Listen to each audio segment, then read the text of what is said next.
last year vanished. I spent most of it in hospital.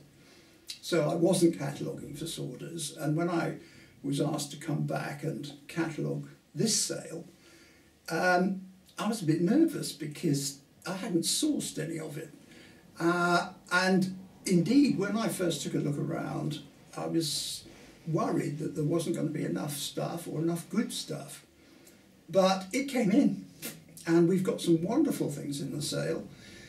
It's curious in that rather than being big decorative objects, most of them are small and of the sort of collector's type of object.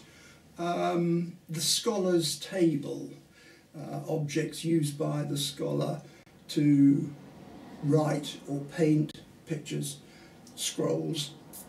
And he would need a water pot, he would need a water dropper, he would need brushes, he would need a scroll weight, he would need a brush washer, and so on. And there are a lot of those in the sale, and they're becoming very, very collectible, particularly in China.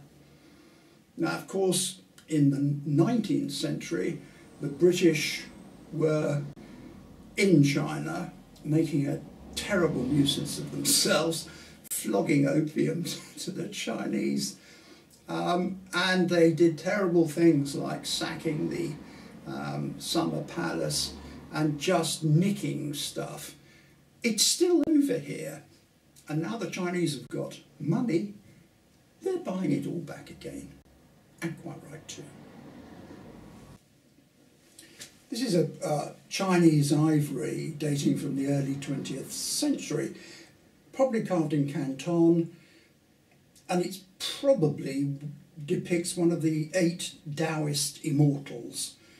He's got a scholar's cap on here. You have to cut that out.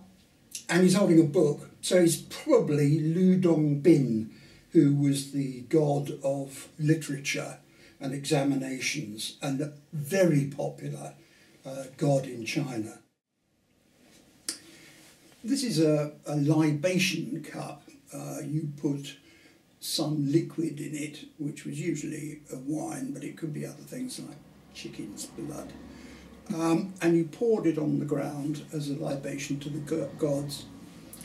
It was made not in the main centre of Jingdezhen, where most Chinese porcelain was made. It was made down south in Taihua in Fujian province. And when it got to Europe, it was called Blanc de Chine, white of China.